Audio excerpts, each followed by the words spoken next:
एक गांव में अमन अपनी माँ ममता और पिता करमू के साथ रहता है।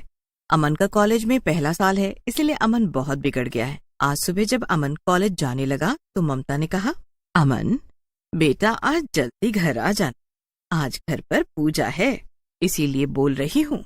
अमन पैसे लेकर कॉलेज जाने के लिए निकल जाता है। तभी उसे रास्ते में एक भिखारी मिलता है। क्यों भैया, ऐसे ही चले जाने का इरादा है क्या? चल भिखारी अलग हट, सुबह सुबह अपनी शक्ल दिखा रहा है। मुझे कुछ पैसे देकर चले जाओ, वरना देख लेना अच्छा नहीं होगा। ओ, क्या कर लेगा बे तू? भीख मांगने वाले, मुझे धमकी दे रहा है। देख लूंगा। ये कहकर भिखारी वहाँ से गायब हो गया। अमन को बहुत हैरानी हुई। वो अपने चारों तरफ देखने लगा, लेकिन उसे चारों तरफ कोई दिखाई नहीं दे रहा था। वो जल्दी से वहाँ से भागकर कॉलेज पहुँच गया, लेकिन उसके होश उड़ गए क्योंकि भिखारी सामने खड़ा होकर मुस्कुरा रहा था। तू यहाँ? अरे भाई, तुझे पैसे चाहिए ना? तू सारे पैसे लेकर चला जा, लेकिन मेरा पीछा छोड़ दे। अमन ने भिखारी को निकालकर पैसे दिए, लेकिन वो बिना पैसे लिए वहाँ से चला गया। चलो जान तो छूटी, न जाने कहाँ से पीछे पड़ गया था। सभी महिलाएं शाम को घर से बाहर खेलते हुए बच्चों को घर के अंदर बुला रही थीं। पूरे गांव में भिखारी का खौफ बैठ गया था। अरे कोई भी बच्चा घर से बाहर नहीं निकलेगा। क्या हुआ ऐसा? क्यों पूरे गांव में हड़कंप मचा हुआ है? अरे भाई साहब, तुम नींद से अब उठे हो क्या? गांव में एक भूतिया भिखारी आ गया है जो बच्चों को उठा कर ले जा रहा है। इसीलिए सभी बच्चे अपने अपने घरों में छुप जाते हैं। लेकिन अमन अपने दोस्त मोन्टू के साथ ठेले पर मोमोज खा रहा था। जल्दी से खत्म कर, घर जाना है। आज तुझे बहुत जल्दी हो रही है। हाँ भाई, अंधेरा होने से पहले घर जाना है, क्योंकि अपने यहाँ भूतिया भिखारी आ गया है। शायद तू भी लोगों की बातों में आकर पागल हो गया है। नहीं भाई, ये बात सच है। अच्छा तू ये बता कि तूने उसे देखा है? नहीं, मैंने उसे नहीं देखा। भाई, मैं उससे 2 बार मिल चुका हूँ, 2 बार। अब तू मेरा काट रहा है। अब मैं जा रहा हूँ घर। मैं तो कोई रिस्क नहीं ले सकता। जान है तो जहान है। मोन्टू चला गया। अमन ने उसको रोकने की कोशिश की, लेकिन वो रुका नहीं। अमन अकेले ही चल दिया, लेकिन पूरा रास्ता सुनसान था। चारों तरफ घना अंधेरा था। रोजाना वहाँ भीड़ रहती थी, लेकिन आज उसे भी डर लगने लगा। अमन तेज तेज चलने लगा। तभी अमन को महसूस हुआ कि उसके पीछे कोई है। उसने पीछे मुड़कर देखा, फिर उसको महसूस हुआ कि सामने कोई है। जैसे ही उसने वापस पीछे देखा, वहाँ भी कोई नहीं था। उसको पसीने आ गए। वो बहुत बुरी तरह से डरा हुआ था। तभी उसे एक आवाज आई। आवाज सुनकर अमन के तो होश ही उड़ गए।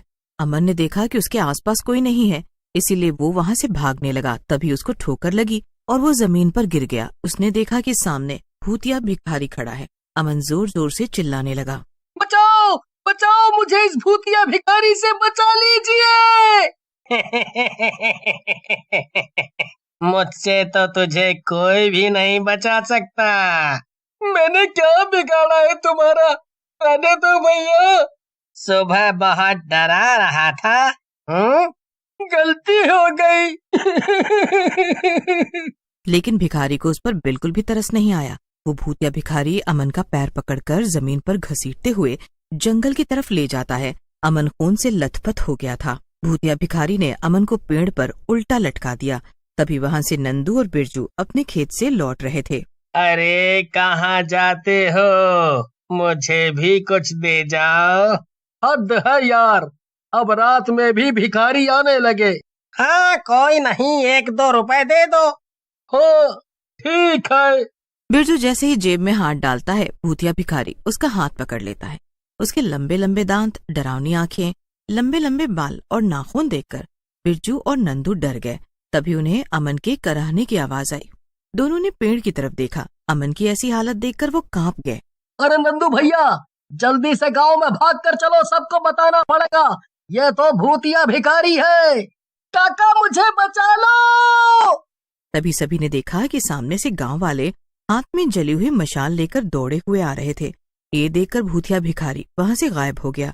करमू और ममता ने अमन को अगले दिन सुबह को पूरे गांव में शोर हो रहा था।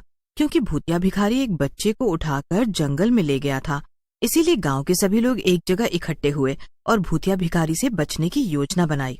हमें साधु महाराज से मदद लेनी चाहिए, क्योंकि इससे बचने का कोई ना कोई तरीका वही हमें बता सकते हैं।